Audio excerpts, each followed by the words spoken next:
Detroit.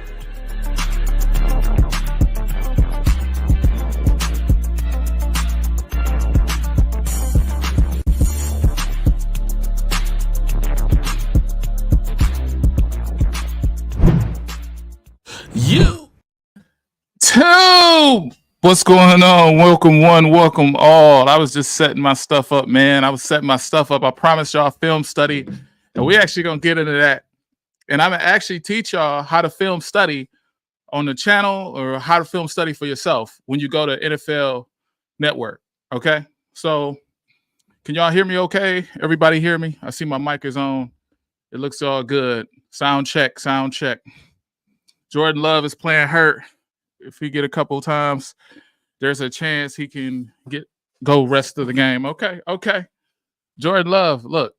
I got a lot on Jordan Love. Their offense is kind of similar with Jordan Love and with Malik Willis.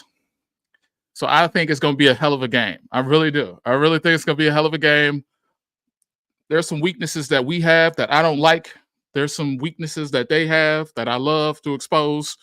We got injury report. We got all that stuff for y'all. So just sit down, whatever you do.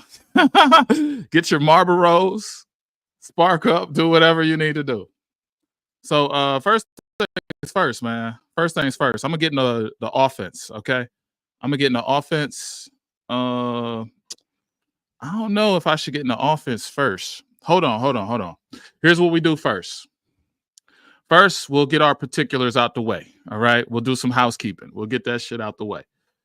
I got some stuff for y'all. So the injury report first. We'll get that out the way. Jordan Love, I am seeing, is going to play, as you said. That's a perfect segue for that. As of now, the Lions look like this. All right. It shapes up to the Packers defense.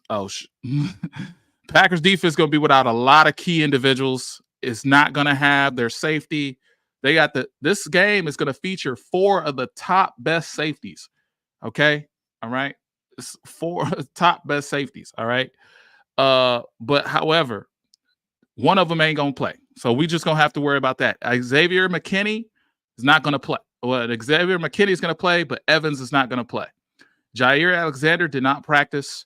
And this is how the Lions shape up right here. All right. The Lions injury report. It's Broderick Martin, Josh Pascal, Malcolm Rodriguez, Sione Vaki, Mekhi Wingo. Okay. As we know, Broderick is in that 21-day window. Josh Pascal is out again, unfortunately. Malcolm Rodriguez is out. We do and anticipated with our video with Ted Raff that Malcolm Rodriguez was going to be out. Okay, so the Packers have some weaknesses there, but we have some lack of girth on our side of the fence. Okay, so I'm not worried too much, but I am a little concerned with Malcolm Rodriguez not being there. But if he needs to heal up, we got Jack Campbell and Anzalone, and I can't ask for much more than that. Jack Campbell and Anzalone are great players. So check this out. What I learned from film study about this team. Well, first of all, I should tell you how to film study. So let's make this wider. Y'all don't need to see my pretty face. What I learned from film study is this, man. All right. So film study comes down to individual, team. Matter of fact, I'm gonna write this down for y'all. I'm gonna get sexy. It comes down to individual. I'm gonna just put that team, tendency, concept, and I would say the last thing is individual, team, tendencies, concept, and the actual plays, right? So in film study, you could do a lot of things. You could talk about what happened. You could talk about what's about to happen based off tendencies. You can look at a player's tendency. You can look at a team tendency. You can just see the tendencies map themselves out. And I say that to preface everything here, because I'm going to let this play. We're going to let this play. So from what I've seen in my film study, I don't know how many people in the chat. How many people in the chat? Shout out to y'all, bro. Shout out to y'all. They love tight formations, okay? They love tight formations, right? This right here is Tennessee game. Tennessee ain't no team. But no matter what game they play, whether it's Tennessee, the Eagles, whoever they play, they love motion and tight formations. All right. Here, they're just trying to get Jalen Reed, speed dude, outside. That's all they're trying to do. They're trying to look, they're trying to take advantage of this safety being off. Too high safety shell. This is zone. Cornerback over here. This is zone. This looks like press man over here. So this could be a variation of cover 6 quarters, whatever. But they know they're trying to get this man in between the zone on a drift route. This is it. This is in a 15 play process, or 15 play process is the first 15 scripted plays of the game. So they really just they did this type of stuff for 4 games straight. So we developed a tendency. We like motion. Or like, boom, getting our speed guy on a wide receiver, pay dirt. That's what it is. And this is a staple of their offense. It doesn't matter who the quarterback is. It doesn't matter what scheme they're going up against. They love tight formations, okay? They love bringing guys. Check this out. You got your X and your Z receiver right here in the tight formation. On the outside, you got tight ends. Come on, man. This was too easy to see. And when you keep seeing it, and over, when you keep seeing it, it becomes evident that their tendency is to be in tight formations and then spread you out. Again, we got a tight formation. I'm going to shut it down real quick. I love the 21 people in the chat. Get the likes up. Get the likes up. Shout out to Lisa DeLorenzo, man. I'm going to make you a moderator. Tight formation again. This is what they like to do. Now, this right here, it's not going to be much, right? These guys aren't doing much. This guy is going to go deep. So they're not afraid to go deep out of these tight formations. You can see this all the time. They're not afraid to go deep out of these tight formations. So when we look at these tight formations, they like to create space through these tight formations. They get everybody bunched up. They see, well, look, we have a safety here, a safety drop down here. So he might be shading over here. But this is a cover 2 look. We still have a 2-eye safety shell. We have a 2-eye safety shell. That's going to be, it's either cover 2 man, or cover 2. What do we got? We got a guy right here going in for this, going in for this, and going in for this. And our job is to get this guy right here down the field. It doesn't matter what quarterback they have. They run the same plays.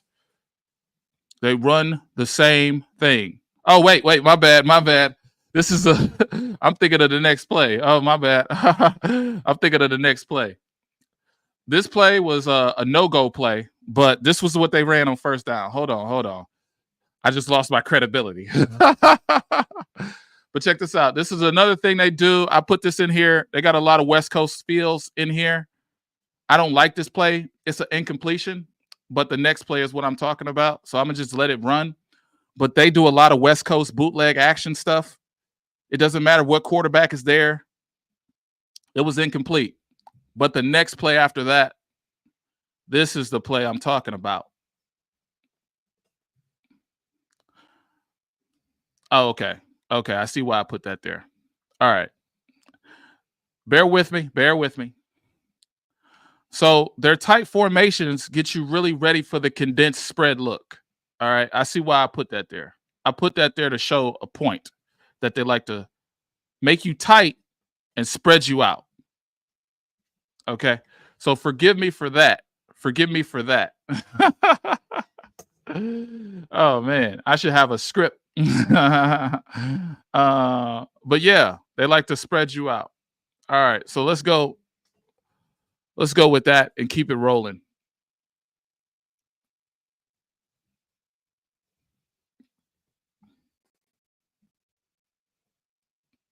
Make it tight and spread you out.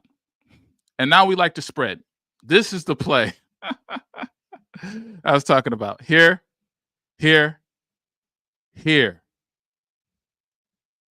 Make it tight, spread you out. Make it tight, and then spread you out. I think he goes here. Yeah. So that's what they like to do. They like to make this tight, spread you out. Why can we spread you out? Single high safety, man coverage.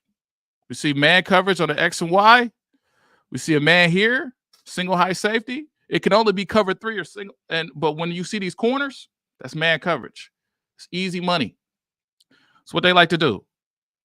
They're going to challenge the deep ball. They're going to get tight and challenge every time. Every time. Their concepts are about making space and creating space, vertical space. They like big chunk yardage. They like dink and dunk yardage with yak. We'll get to that in a second. They like a lot of space. They like creating space. They're not afraid of motion. They will motion. Okay?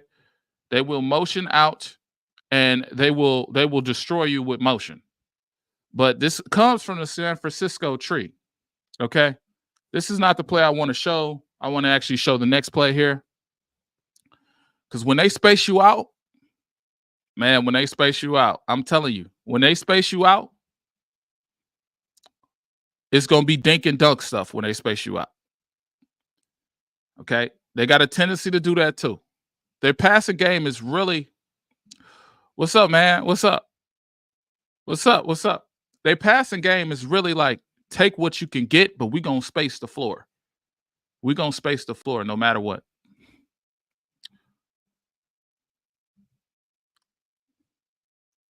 Space. Putting pressure there. Jordan Love, I believe he's going to throw it here or here. But you see all this space that created? They care about space. A lot of space. Yep, it does, yeah. Their vertical passing game is the same no matter what. Their vertical passing game is the same no matter what. It's like layers to it. It's like a lot of spacing. Pause it. This guy here, this guy here, this guy here.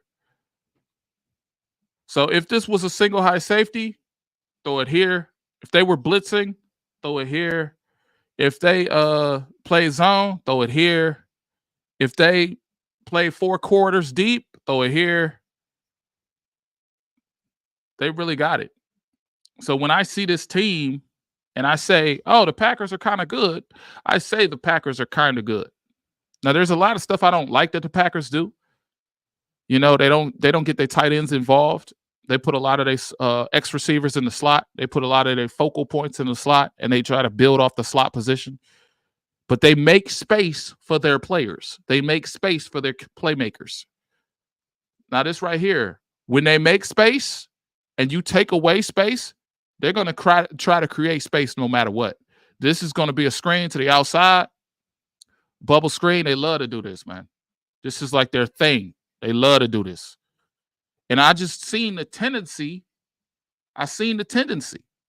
They love to do the bubble screen. So every if you just see it, you know for a fact it's coming. They're going to space you out, and they're going to hit you with that bubble screen. Let's play. Tight end screening, Tucker Craft. 2 yards. They're going to keep trying it, too. This whole game, they did bubble screens. And it made me think the Lions don't run those screens like that. I'm like, oh, we should really start running screens with Jahmyr Gibbs. So it made me think, like, oh, my God. So for me, look, tight formations again.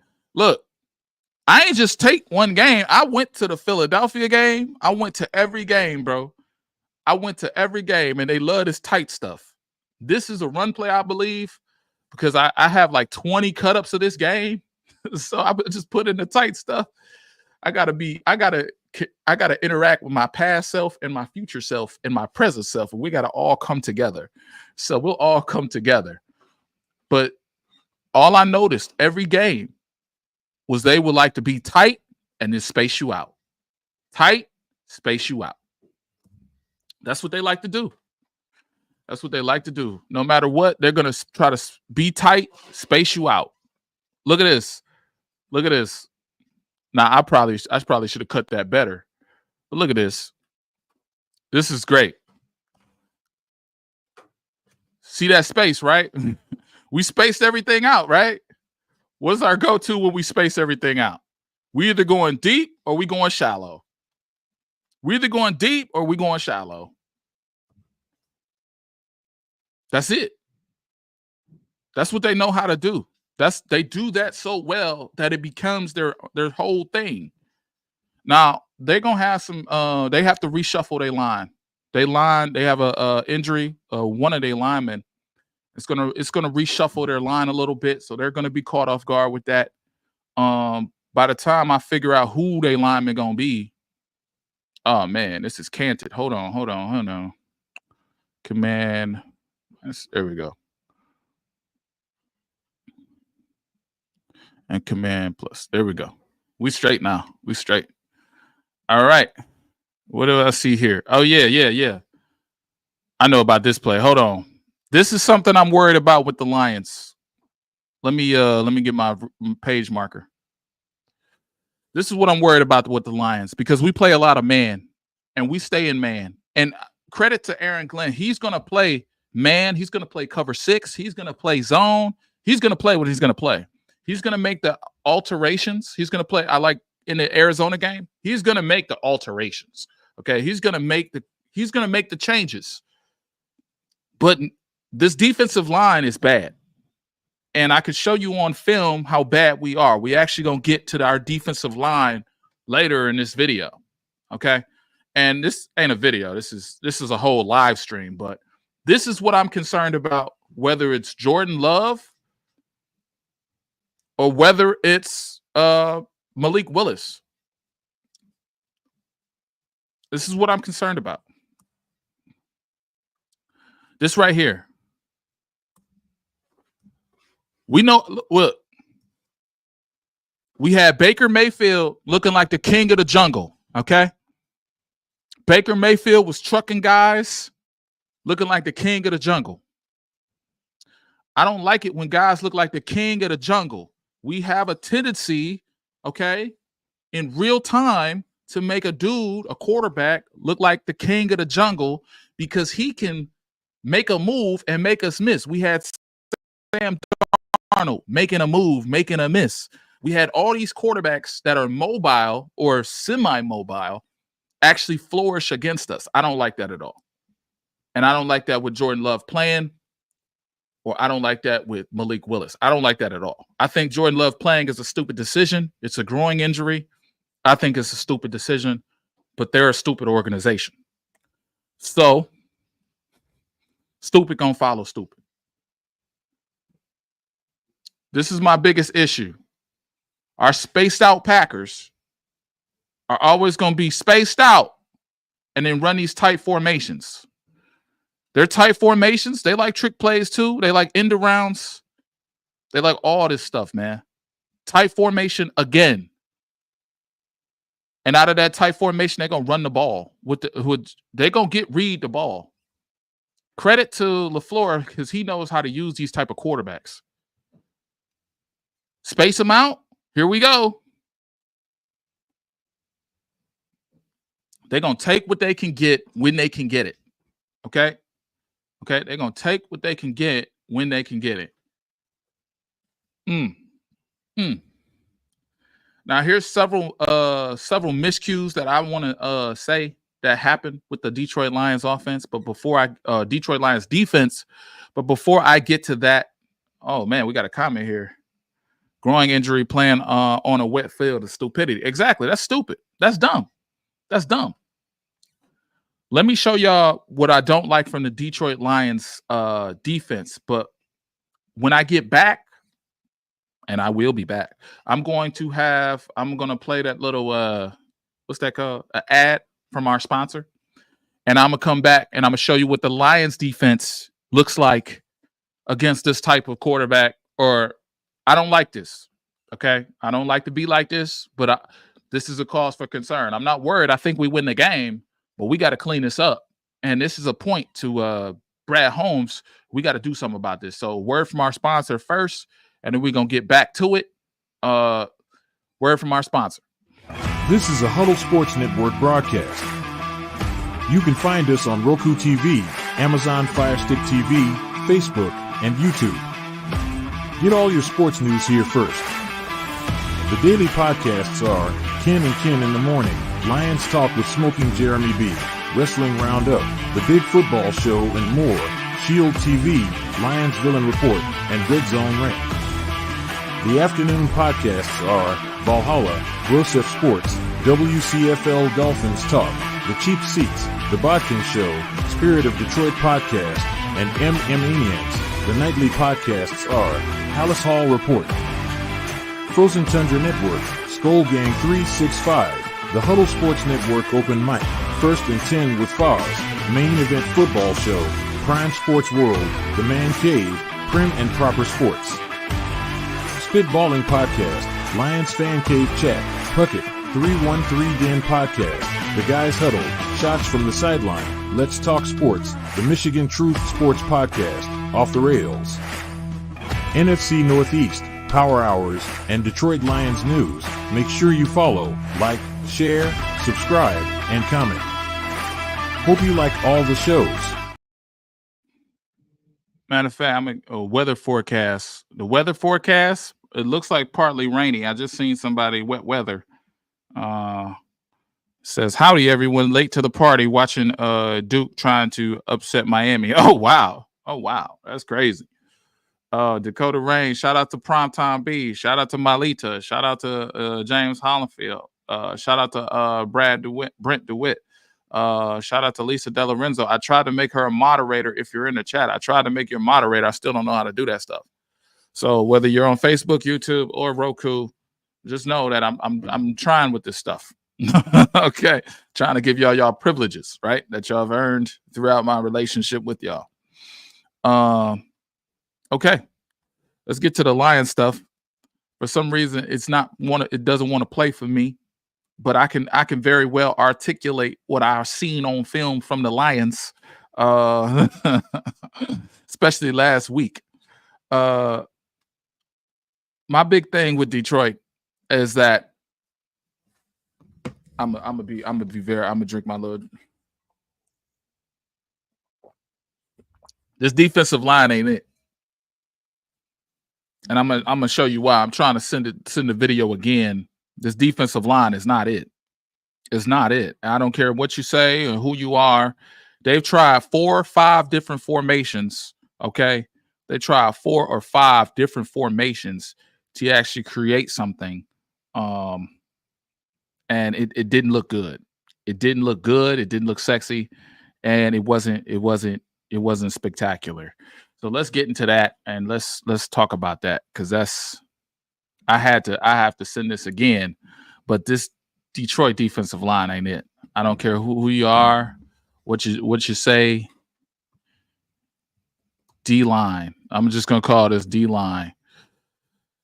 Send this again and upload the clip. MP4. And let's get to it.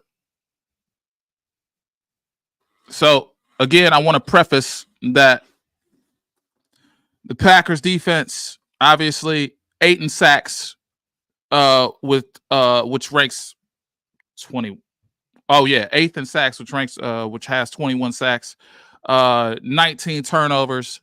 Okay, first in the league in turnovers. They get the ball back. There's 2 safeties, as well as our 2 safeties are the best in the league. They will be without one of their safeties as well. So I just want to say that to the credit of the Packers. I'm hard to give them credit because I hate them. But again, look, even if I believed that they would win, which I don't, I wouldn't even say it because I hate them that much. Yeah, but they rank first with 19 turnovers, and I will say 62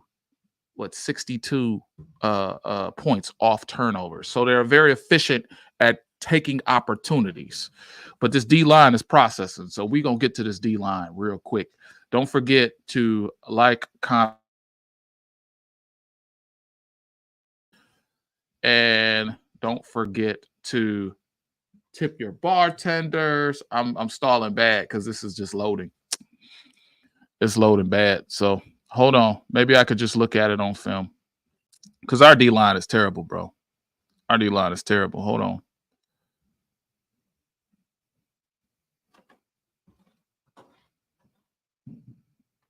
I have it on this, but that's not going to be sexy at all. That's going to be ugly.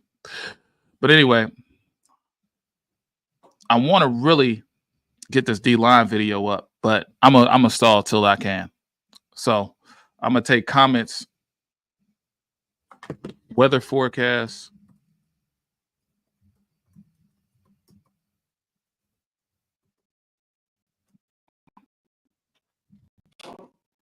Is partial rain. I did look that up in the meantime between videos. I can't stand them because they take forever to load, and then when they load, oh, here we go. All right. So look, I can't draw on the screen, unfortunately. I was trying to, but it was acting crazy. So look, this is the formations I seen with the Lions. The formations. They had 5 dudes, 5 guys on the line of scrimmage. I'm gonna play that back. Yeah. 5 guys on the line of scrimmage. And somehow they completed a pass. Somehow. I don't like that stuff, man. You have 5 guys on the line, and you're probably doing this for gap integrity. And even when you crash inside, you over pursue and you still give up an easy completion to nobody. Now, again, I know that everybody's going to say, oh, well, you know. Look at this. He is forever to throw. If he was a mobile quarterback, he could take this lane.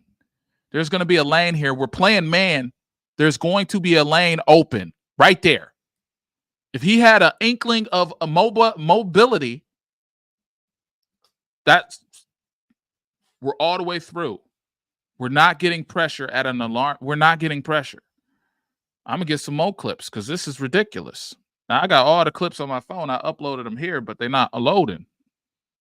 I mean, it's ridiculous how much we don't pressure the quarterback, even when we have all the pressure. I seen a situation where the Lions had wide 9 defense. If you don't know what the wide 9 is, the wide 9 is when the defensive alignment, everybody on the defensive line is spaced out, right? They're spaced out. 9 technique is where the defensive end is. That's usually over the tight end or right outside the tight end. Okay. And Muhammad just could not get pressure for the life of me. He could not get pressure. Terrible.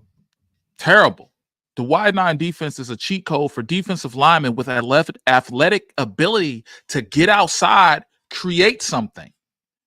And here, they can't even create nothing. It takes more. I could tell Brad Holmes all day. I could tell Brad Holmes it takes more. I could tell him it takes more. I could tell him all this stuff, right? I could tell him all this stuff.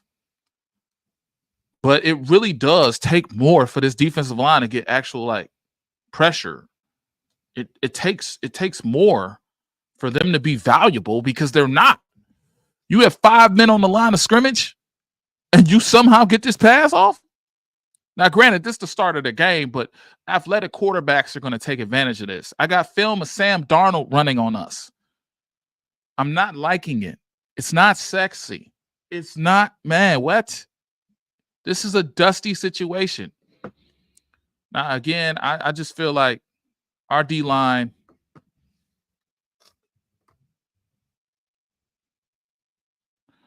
oh, yeah, Lions D. Where did I send this to? D-line. I had another MP4. Hold on. Matter of fact, I might as well go to the whole game on NFL Access or whatever. Because our D-line is not doing it, man. It's not doing it for me. It's not doing it for me. It's not good. It's just not good. Their D-line, however, in comparison, their D-line is doing a lot more stuff in terms of rips, stunts, blitzes. They practice a lot more. I don't want to say they practice a lot more. That'd be disrespectful. That'd be somewhat disrespectful to somebody. That'd disrespect somebody. They do a lot more rips and stunts. They do a lot more cute work. They do a lot more Show you right here. They do a lot more dangerous work with their D line. They rank first in sacks. So, you know what I mean, they get pressure off of turnovers and they really I'm gonna show you. Oh, yeah. I'm gonna rename this D line special. And let's upload it here. This should be an easy upload. D line. Yep. Easy upload. This is 10 seconds. And I could show you exactly what they be doing.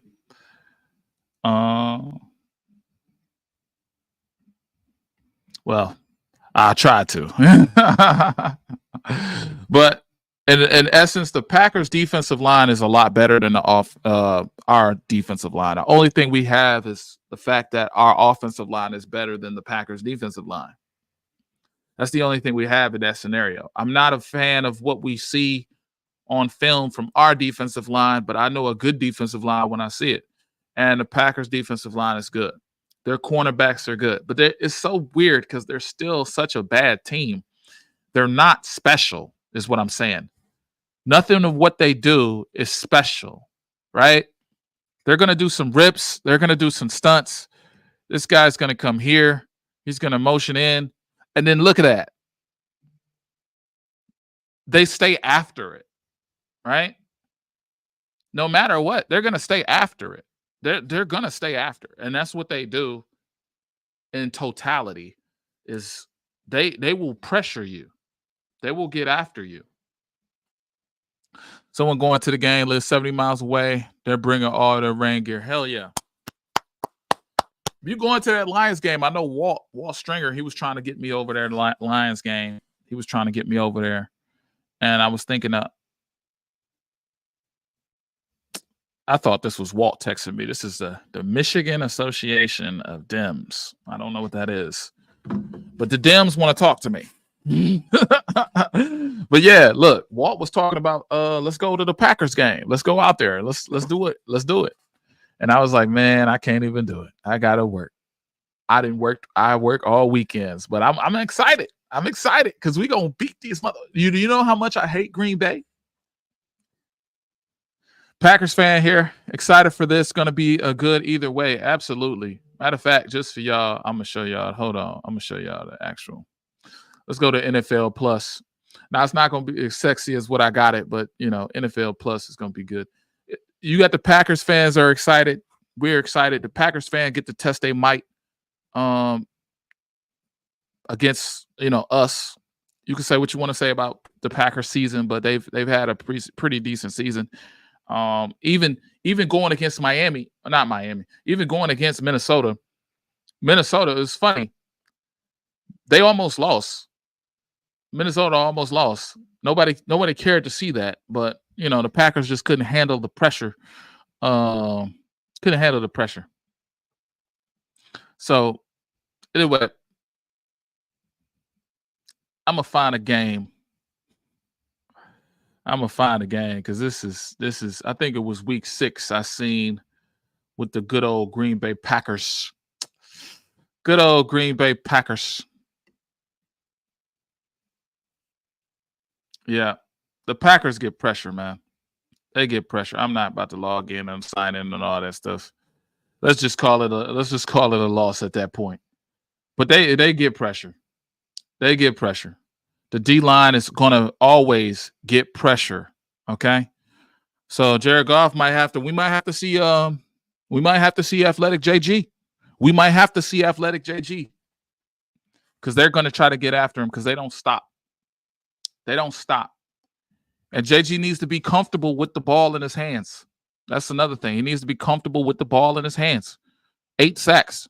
Okay. 8th in sacks with 21. All right. Since Aiden Hutchinson got hurt, we don't even have 6 sacks as a team, as an organization. That's how bad the situation is. Y'all can comment. Y'all can hate me. It's okay. We don't even have 6 sacks after 2 games without this dude in the game. I mean, all things considered, we've had backup. 3 and out. We could have had a backup 3 out of our games, and Minnesota. Oh, is this the? Yeah. Okay. Okay. This is the. I'm like, what is he talking about? No, this is a Packers fan. I mean, all things considered, we've had a backup 3 out of our games, and Minnesota. Love looked way too injured to start. Yeah, Love been dealing with some stuff. He's been dealing with some stuff, man. I'm looking forward to this black and blue division battle. I got the Lions 24-20, hopefully. I got it too. Matter of fact, hold on, bro. Hold on. I got to send a link. I got a special guest. I had a lot of in this show. I had a lot of stuff in this show, bro. I had a lot.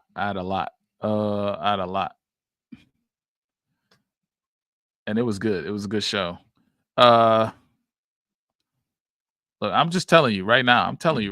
The Lions are going to win the game, but it's gonna be like 24-20.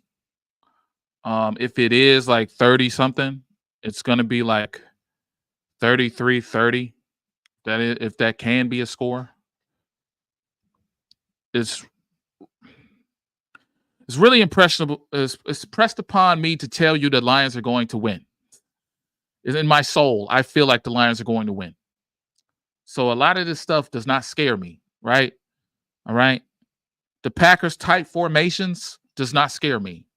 The fact that they like to space the floor does not scare me. They like tight formations. Look. One guy said 42. Hell yeah. Because I seen on film what they do. I'm like, you're not okay. They just do this one thing well. They go tight. They get guys speed in space. This is a JMO offense. They know how to use JMO. Their version of him is Jalen Reed. They know how to use him. That's all it is. We shut that down. We good. So we're going to have to force them to dink and dunk. Obviously, they have Josh Jacobs. They have a real running back in the building. It's going to be a bruising game. But we have to just manhandle them on defense. Okay? You like to go tight? We're going to go tight. You like West Coast stuff? All right. We're going to get you out on a bootleg. Okay. We're going to come out here and we got levels. We can guard against that. The only problem with this Packers game that I see is this mobile quarterback shit. It doesn't matter who it is. It could be Jordan. It could be Malik. But the Detroit Lions cannot handle no mobile quarterbacks. I don't care what y'all say. I don't care what y'all feel about them. It's not for your feelings, okay? Okay? It's not about your feelings. If they give up 30 yards rushing to a quarterback like Sam Darnold, Jared Goff going, hey, look. I'm putting my screen up. Jared Goff is gone. He going off, baby. I got him for 5 TDs. You think that offensive player of the month? Love Jared Goff, baby. Love Jared Goff.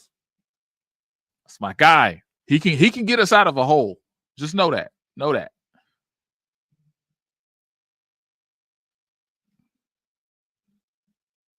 Packers haven't played a secondary as good as ours yet. No.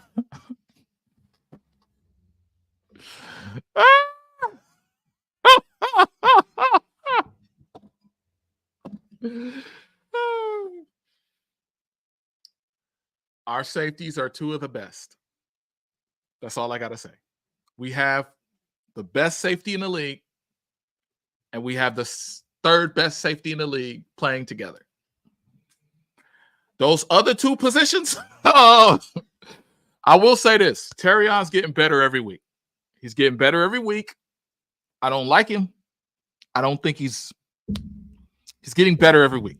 That's all I got to say. Oh, man. Yeah, Evan Williams is not playing, so I'm very happy. Oh, yeah. Oh, no, yeah. I'm tracking that. I'm tracking that comment. I'm tracking that. The safety have 1 and 2. This game will feature four of the best 5 safeties. However, Williams will not be playing this game. Now, I know McKinley and Evans are 1 and 2. They're 1 and 2. And then you have Jair Alexander, who's a great cornerback. And we're probably like 4 and 5, respectively. I'm just saying, in my opinion, Kirby Joseph is the best safety in the league. And I would say McKinley is a close second. And then Brian Branch is third. Third is my ranking. But no one, like, I have the first and the third best, in my opinion. According to PFF, I have 4 and 5. TA is playing well for the rookie. Come on, bro. Hey.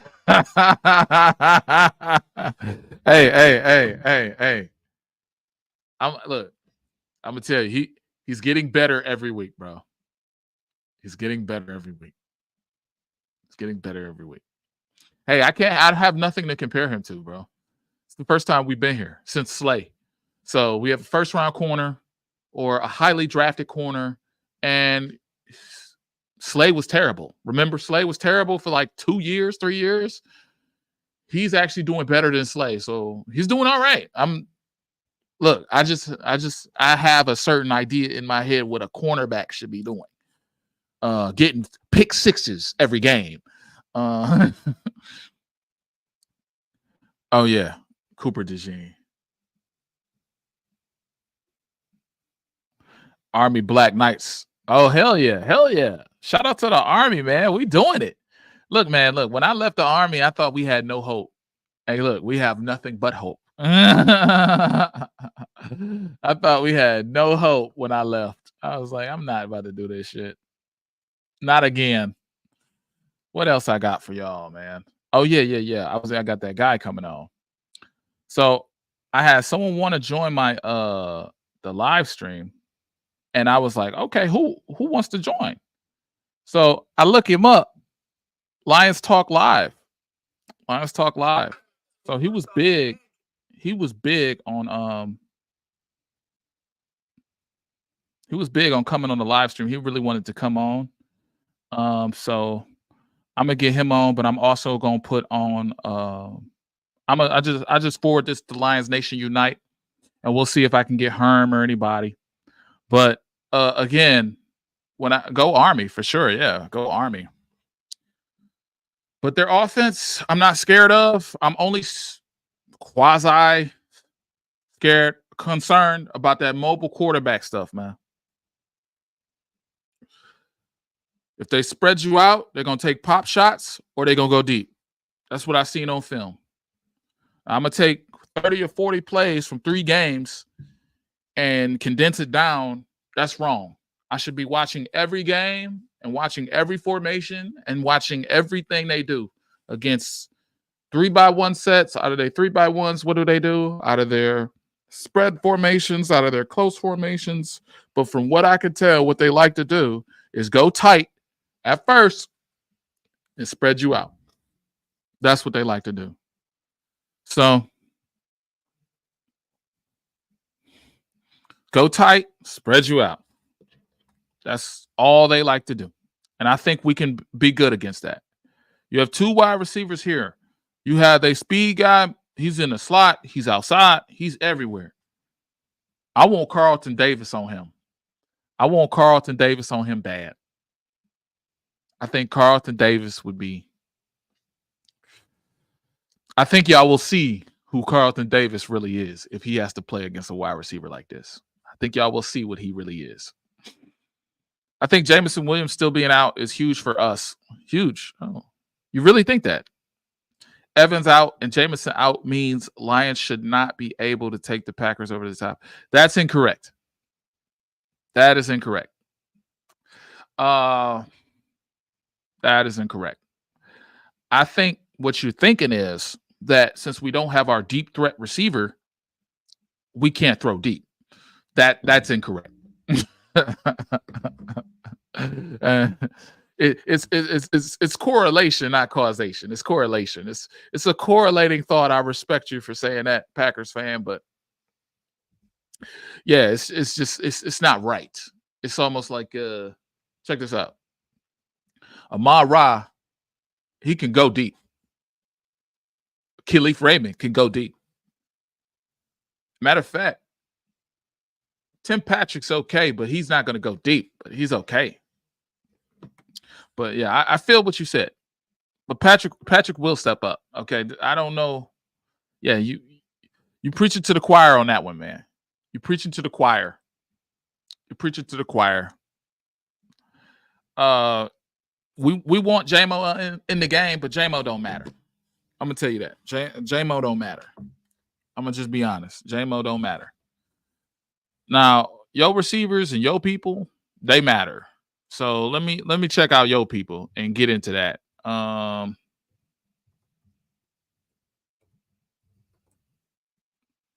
Check out your people and get into that. Reasons to believe. What the hell? This is why we gotta be real with the Packers nation. Reasons to believe. Who names? They so sad. Y'all.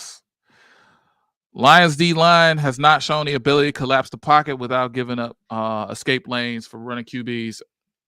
I just said it. Shout out to Buddy. I just said it.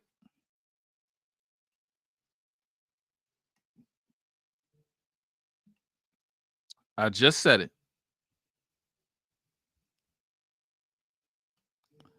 Oh man, this is buggying out. Tell me if it's a lag or anything.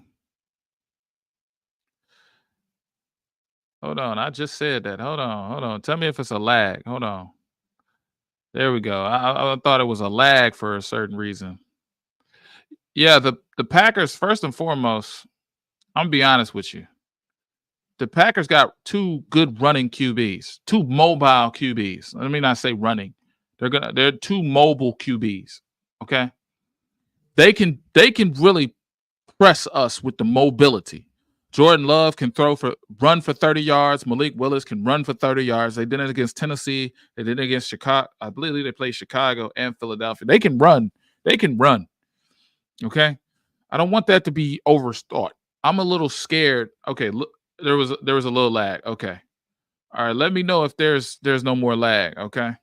Because when I go to them pages, they be having all them ads running and all that stuff be messing me up.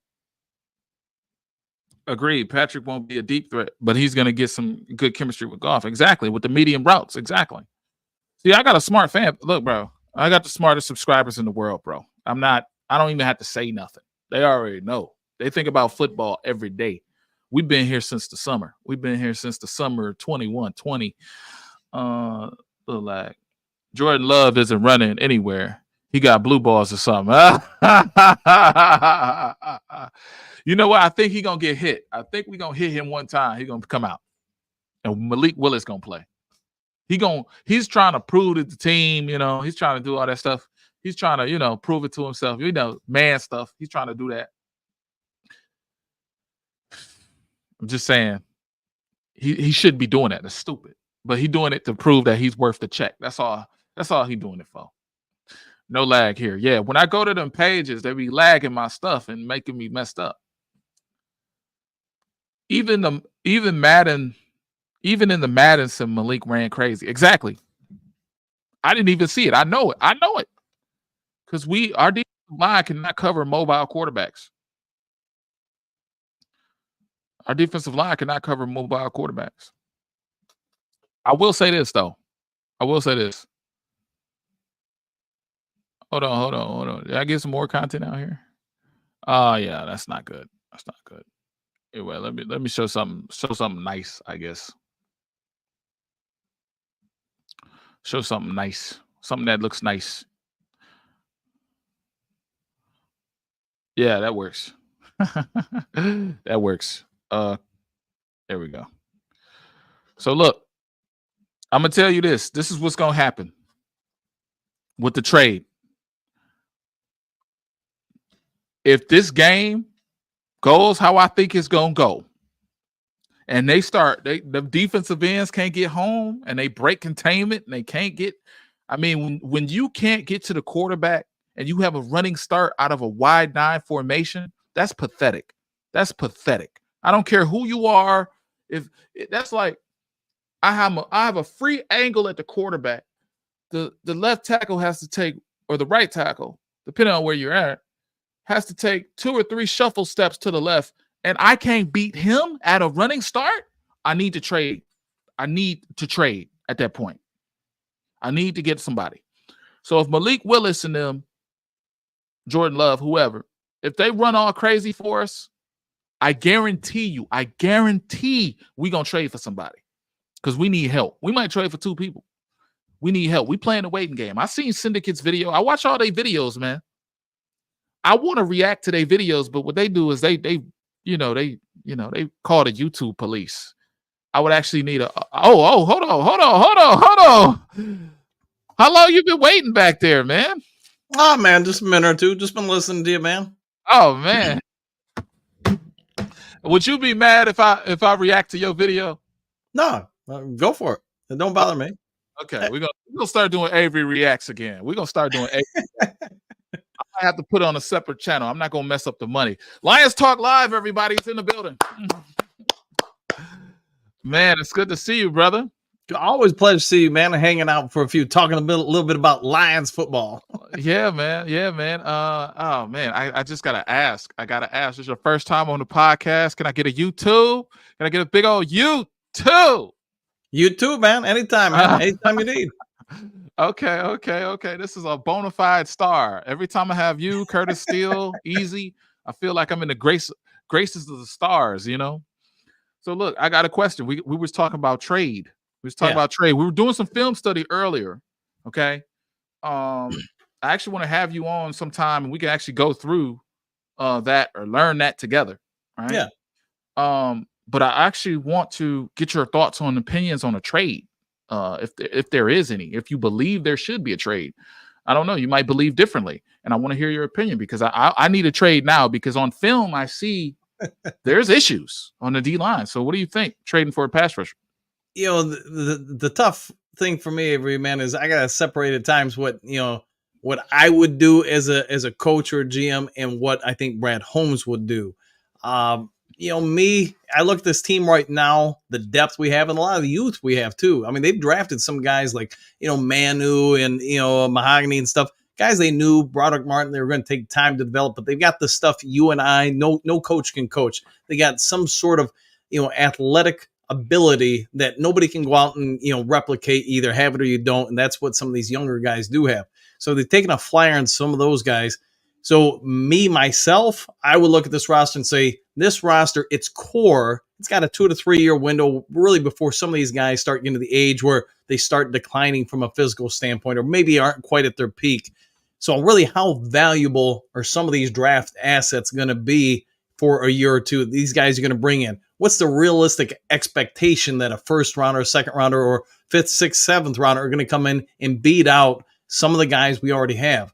To me, I think it's pretty low. So if you can look at this year's team now and say, hey, I'm probably not going to have the time frame to wait around for some guy to develop in 2 to 3 years.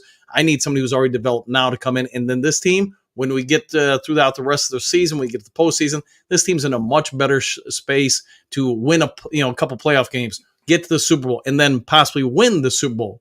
So you look around the NFL, I think that's what you're seeing with the Chiefs. Obviously, it's what you saw with the Rams. You could say the 49ers, same thing. Even though they haven't won the Super Bowl for, half a decade, they've been either in the Super Bowl on the cusp of it. And nothing we can do, no matter who we draft, no matter who we trade for, is it 100% certainty that we're going to win the Super Bowl. All you can do is best guess it, Scooby-Doo it, as I like to say.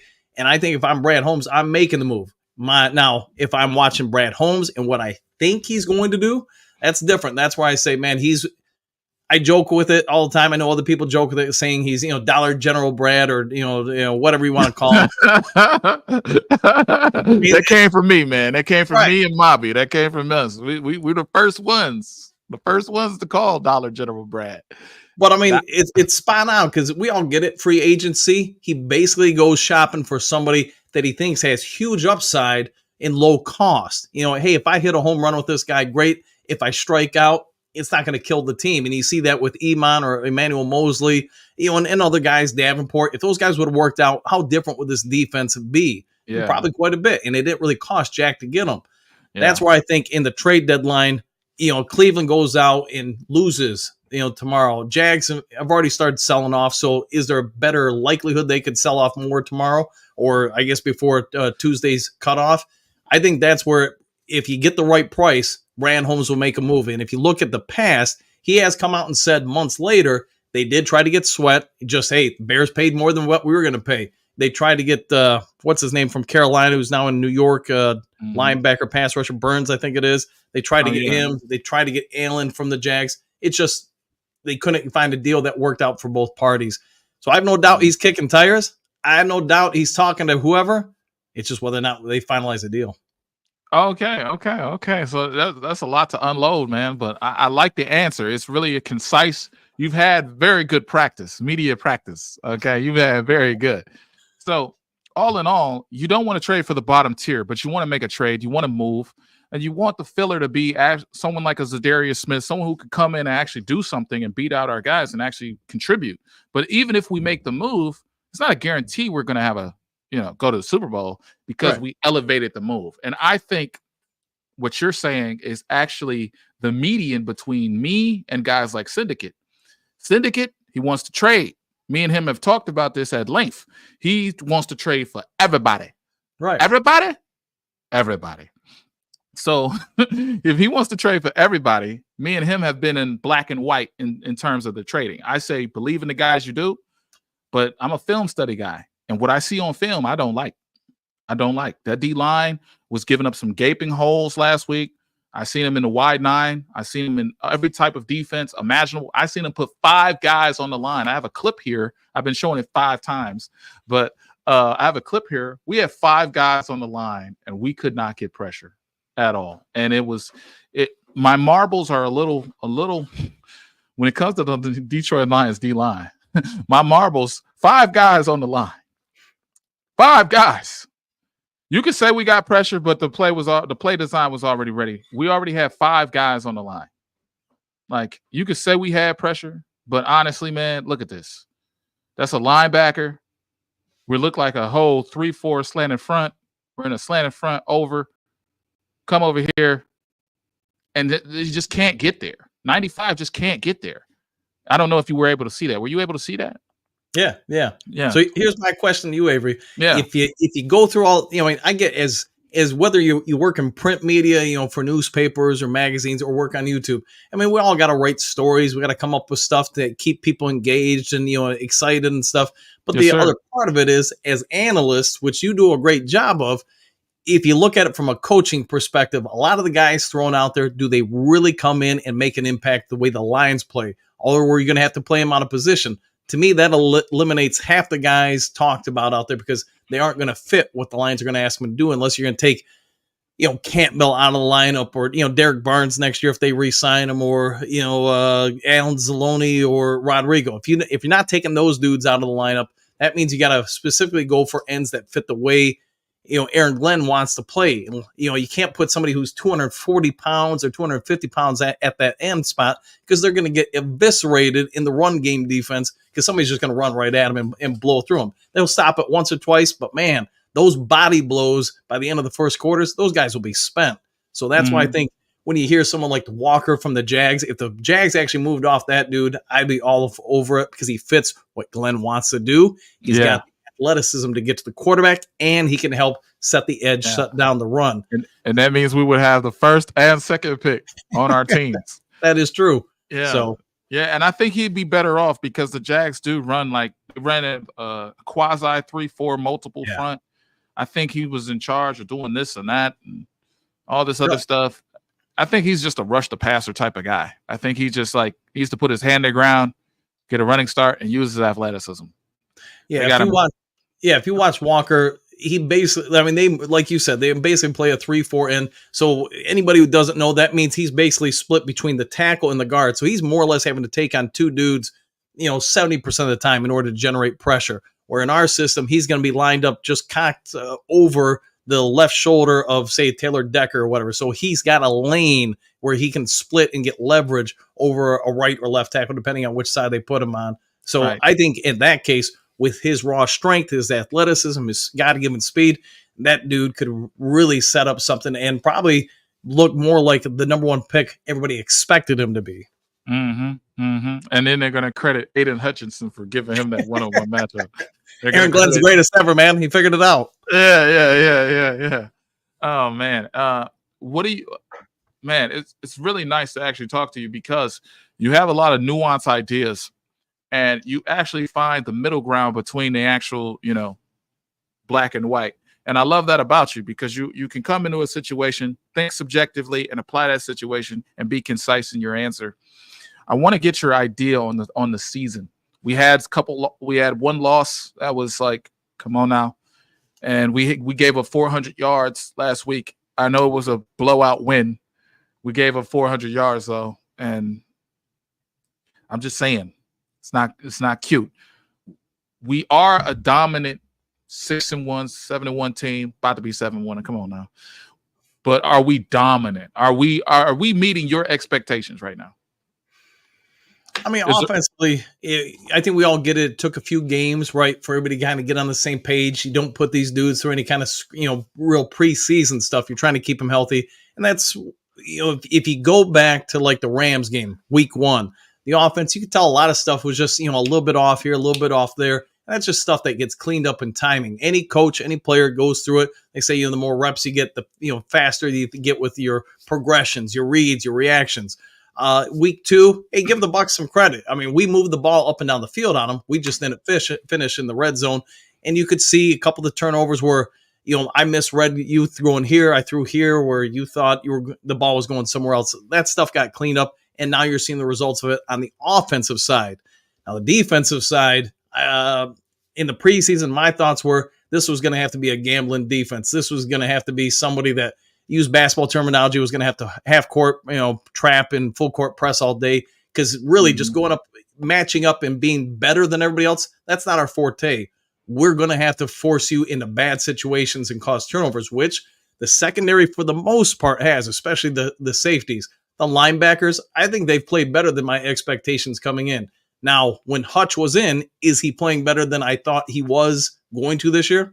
Overall, yeah. The rest of the D-line, I've got zero complaints with Reeder or Lee McNeil. I think they're both playing great.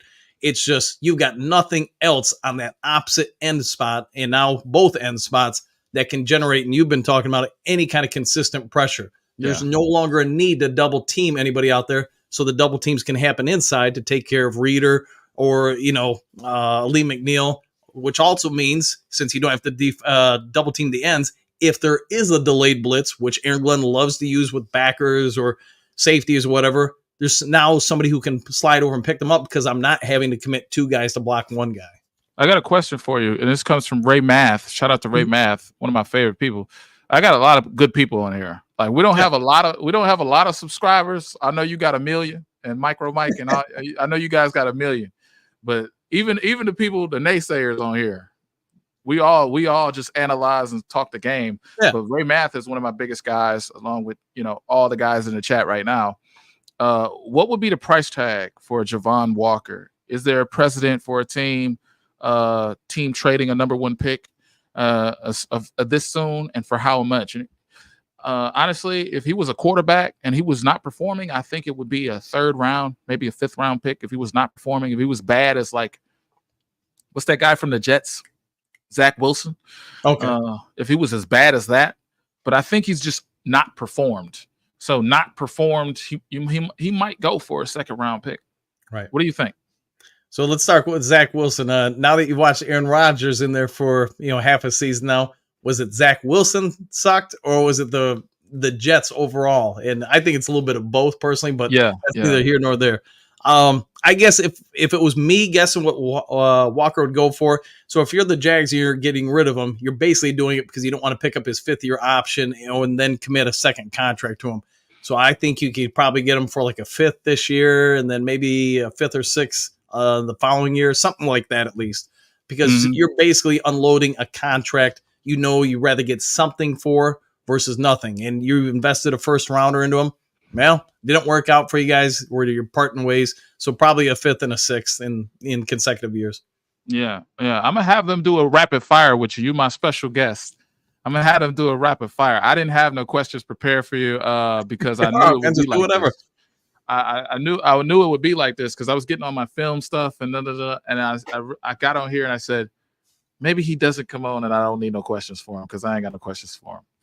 But as the conversation evolves, man, I will say that I think a second round pick is fair enough, but Brad Holmes loves those second round picks. Those second round picks have gotten us Sam Laporta. They've gotten us Brian Branch. They've gotten us Anzarike. Say what you want about him, but this second round picks have been doing some good work, and the third round picks have been experimental. Yeah. So, what do you think currently? Matter of fact, I'm gonna change the screen a little bit. What do you think from a I know it's too early to tell, but just from are we a Super Bowl team? I'm just gonna ask you, are we a Super Bowl team right now? Yeah, because the offense. My man. The defense is opportunistic. I mean, let's be honest. If you took Branch and Kirby out of this defense would be completely different. You do have, if they're not the top three, maybe even the number one safety combo out there, they're just really, really good. We can probably all agree on that. The cornerbacks have not been bad. I mean, Davis hasn't been bad. He hasn't been great. Arnold, probably better than what most would have expected out of a rookie. Every once in a while, you get somebody who's just Deion Sanders, Sauce Gardner, or whoever, but that's pretty dang rare as a corner. The backers, there's no elites out there, but there's nobody who's terrible either. They're all pretty decent. So without playmakers and really in the middle of the field where your safeties mostly reside, that's where we're getting most of the takeaways and the big plays. Hutchinson obviously had a pretty good spot for him, but that defensive front doesn't really slow anybody down other than the run game. They're designed to make you one-dimensional. The offense, though, Goff, you can't ask for anybody to do more than what he's currently doing. And I get there'll be people saying, well, he's got all these weapons. He's playing behind this line. Okay, great. You put any quarterback back there, and if they're producing, they're doing their job. The running game's been phenomenal. The receiving situation, now that Allen Robinson and Tim Patrick and Khalif Raymond have kind of really emerged, it went into game one of the season being a big question mark. And now you have to say Lions might have one of the better, deepest receiving cores in the league. Amon-Ra still a big threat. Laporta is still a threat. I still think Laporta is not great at run blocking or pass blocking and any stretch of the imagination. So to me, you might as well throw him in with the wide receivers because really that's what he is. He's a big body wide receiver that can out jump people and, muscle linebackers, safeties at that position. Yeah, absolutely. I think it's so great having you on, man. I feel official having you on, man. And look at the setup. It's really sexy, man. It's really sexy, man. Hey. If it wasn't for this yellow cup, you got Jameson? What you got? Water. This is water in a cup. Me too. This is water. I seen the glass, and I was like, oh snap! He's on his real man stuff. No, just some stuff. Whatever this cup is, probably from Target or something like that Jen bought. So who knows? Okay. No Dew Crew stuff today. No Dew. no spice to do yet. Yeah. No spice Dew. So what's your picks for this game? Like score? Yeah. I mean, who wins in the score? Let's go with Detroit. I'm going to go with 27-21 Detroit. Let's see. I'm seeing a lot of that in the chat. Yeah. I'll go with how about Laporta? I don't know if it'll be his biggest game of the season, but it might be, on par with last week. Probably St. Brown's going to have to shake free. And you're going to have to, if the weather's really what they're saying, which I think it's updated when I checked it this morning, they're saying game time basically, or throughout most of the game, it's going to be in the 60s now, not the 50s. The rain's still going to be a thing, but hey, it's going to affect both teams. Now, I guess it just comes down to who allows it to affect them more. I actually think if Jordan Love plays, that's a hindrance to Green Bay, just because he's not going to be mobile. And I said it on my show, and this is just me as a coach talking, not a Lions fan. I think you're doing them dirty if you're the Green Bay, coach and front office. If you put an injured dude out there who now has to perform up and above and beyond in a big game, You're going to force him to push his body in a way he probably wants to go but can't go. He's probably going to screw his body up, and he's going to be out multiple weeks then. Right. But I think the running game, you're going to have to force play action pass out of Goff. If I'm Green Bay, shutting down the run at all costs, and Goff's got to beat us. And to his credit, he has this season. He's beat everybody, obviously, other than Tampa Bay. Right. I feel like Jordan Love is just trying to prove something to himself and his teammates and the organization and stuff like that. Malik Willis came in for 3 games, won those 3 games. I believe he won 2 out of 3, or if not 3, and he played well. I remember seeing a Tennessee game, and he just played well. Big thing for me is that the mobile quarterback is going to kill this team. The mobile quarterback. Look, I seen Sam Darnold run for like 30 yards, so He did. I know for a fact. Malik Willis and all the Lions fans who wanted to draft him were like, see, right. So if we win, we got to shut that down. That's gonna be too easy of a first down. I believe we rank pretty high in third down conversion, like our defense does, but we're giving up a lot of yards. We're bending for real.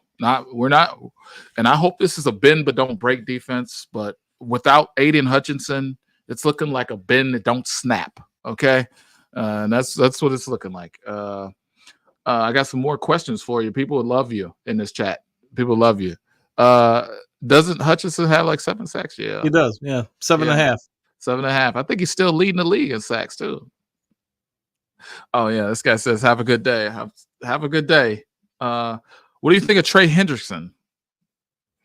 If I was the Bengals, if they win tomorrow, there's no way I'm giving them up unless I'm just saying, hey, I'm not going to resign him or whatever. I'm just getting rid of him now because they still got a chance, I think, to make the playoffs big time if they win tomorrow. I think and I don't remember their schedule fully in depth off the top of my head, but I want to say the bulk of their difficult part is now behind them, where really they've got a lot of games coming up where they could, chew out some wins. Mm-hmm. So why would you give them up unless you're saying we don't want to get rid of them or we don't want to go to the playoffs? Or pay them for that matter. Yeah, or something like that. Yeah, the Cleveland Browns. I mean, if they would have lost last week to Baltimore, I think they would have been selling more already. But now you win tomorrow, maybe you got a chance. Exactly. Yeah. They always start slow. Cincinnati always starts slow. So for other channels to say, let's just get Trey Hendrickson. And remember, we just had a man crush on the Oakland Raider. We just had everybody was doing stuff. Yeah, everybody was doing stuff for him. Yeah. Do you think? Oh my God! Go ahead. Oh, go ahead, man. Do you think AG will have Captain Jack keeping an eye on Willis or spread the responsibility around? So you want to go spy on Malik Willis? Or I don't think he likes to spy at all. I really don't. I think he's had an interview or a presser. Would you spy? No. No. And I think it takes away his cover 6 concepts too, because he likes to go cover 6 and he likes to go cover 3. But what do you think? Do we get a spy? Because I love Captain Jack. I like Jack Campbell too. I think he's playing real well this year. And my evaluation is as long as he stays in his comfort zone, which is basically inside the hash marks and stuff, he's fine. It's when he gets outside of that. So scrambling, keeping up after quarterback, it seems to me when you watch him, especially in coverage, he gets out of the area he's most comfortable with. He starts, I don't want to say panicking, but his technique really breaks down a ton. He's a lot less successful. So if I was going to spy, it probably wouldn't be with him. It'd probably be with the DB because Malik is pretty agile. He's got some speed. It'd probably be a safety. And, this would be a game if you had Iffy Melifano out there.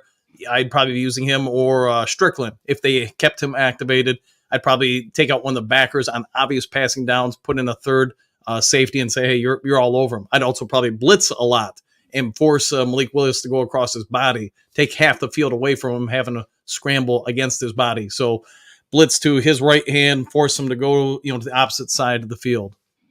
Oh, I just started getting these comments and they started flooded in. Let's see.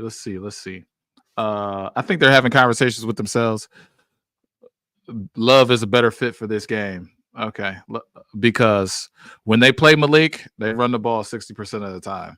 Yeah. Yeah, well, hey, look, y'all ain't gonna run the ball against us, so y'all gonna have to pass it. And Malik can pass the ball. He's proven he can pass the ball, and that's big.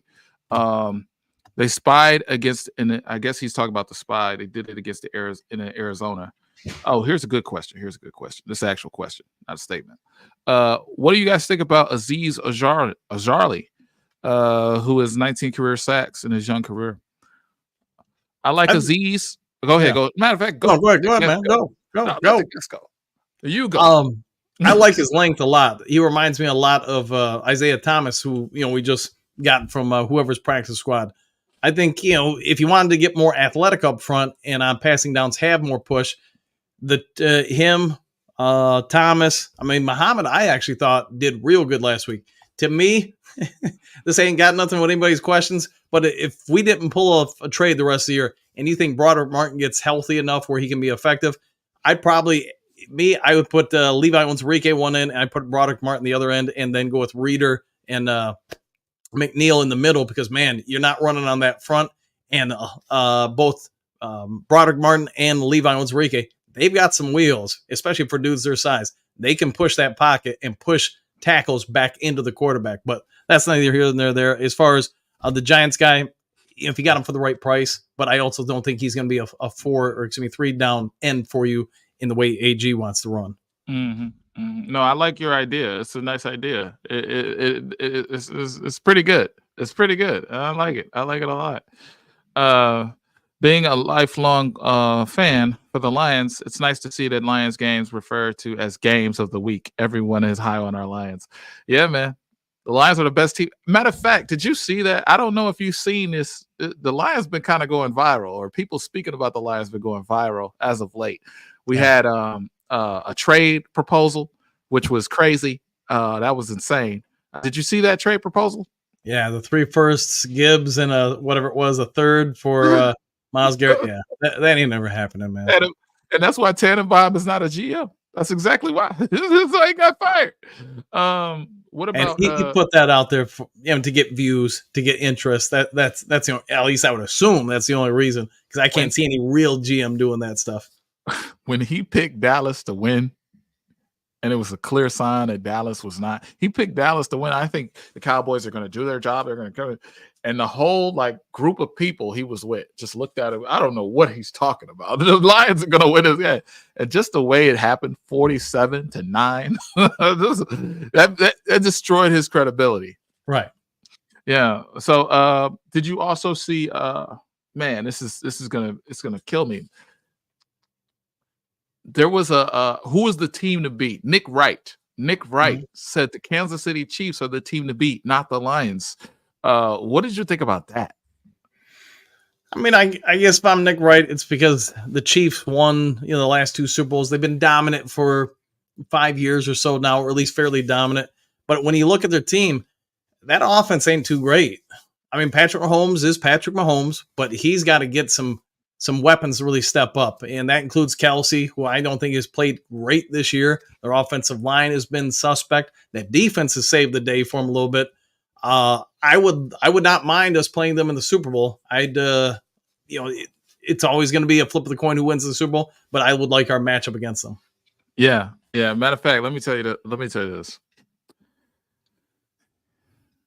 People want to make a move and other people want to stand pat. And you have been in the middle of it. And I appreciate that. No worries. Are you okay with Brad Holmes not making a move? And I mean, you had a great idea of putting the 4 guys on the line. And you said Muhammad tried to get there. He had instances where he was almost at the quarterback. If he was just a step faster, he would have been there. Right. And he had an instance on the goal line, which I was trying to pull up. And he had an instance where I just showed where, it was a bootleg and it was a simple dump off pass. If he comes out next game and gets a sack or gets half a sack and actually shows some life, would you be comfortable standing pat? Let me word it this way. If Brad Holmes, AG, Ben Johnson, Dan Campbell all come together and say, hey, we're not making a move, I'm going to have faith in it, man. Is it what I would do? No, I would be pulling the trigger. Now, would I give up a first and a second? Man, I would have to.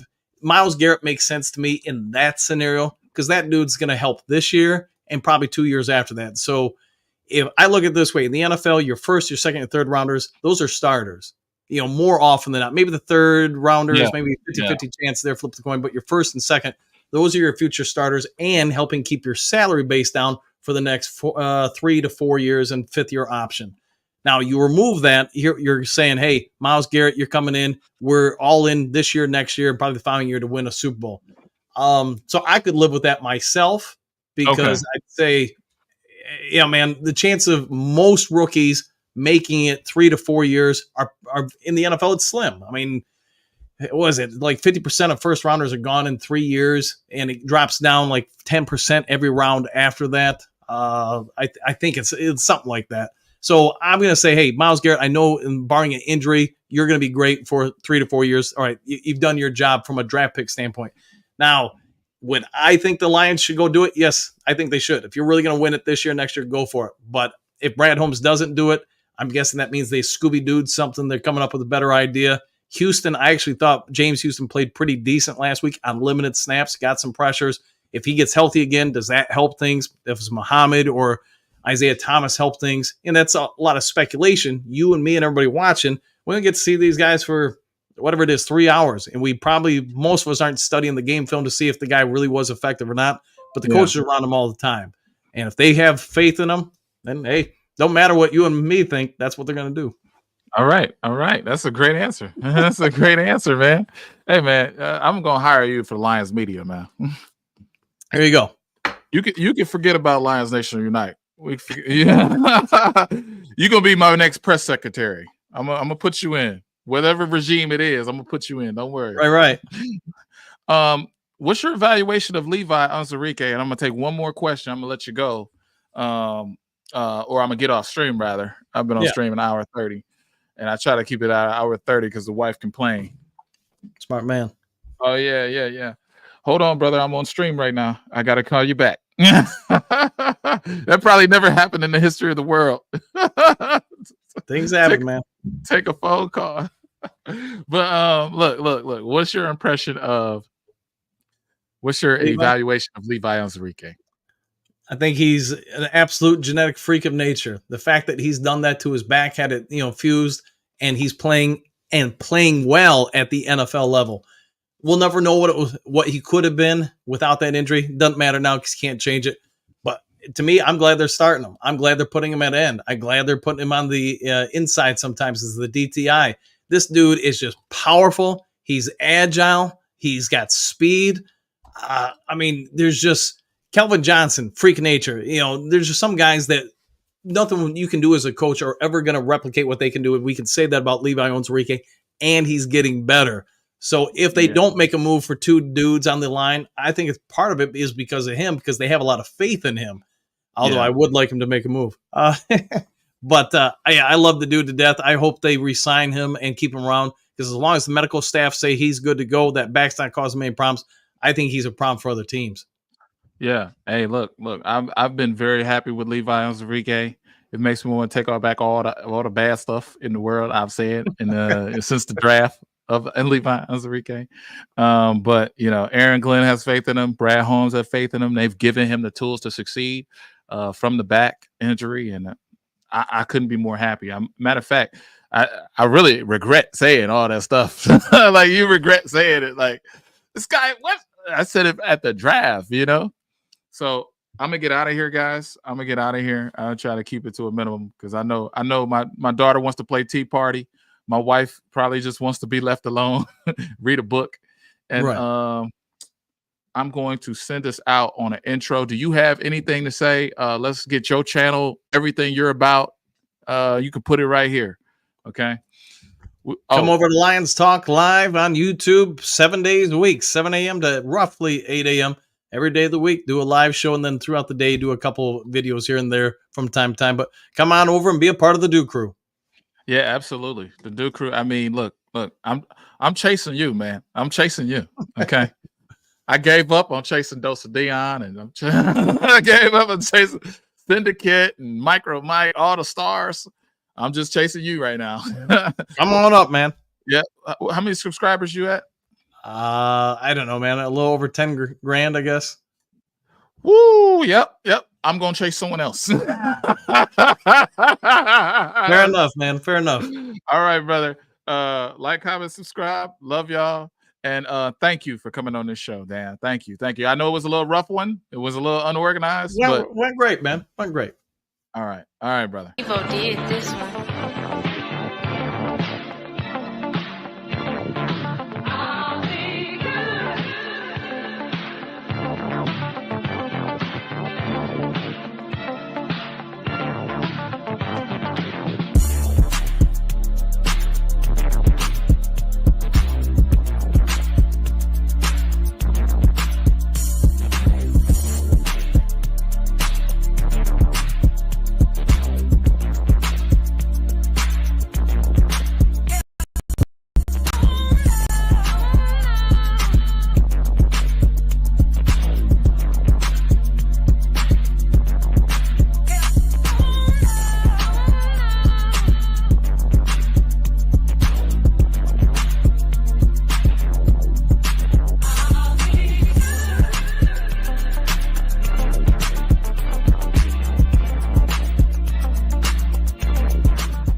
The spirit of Detroit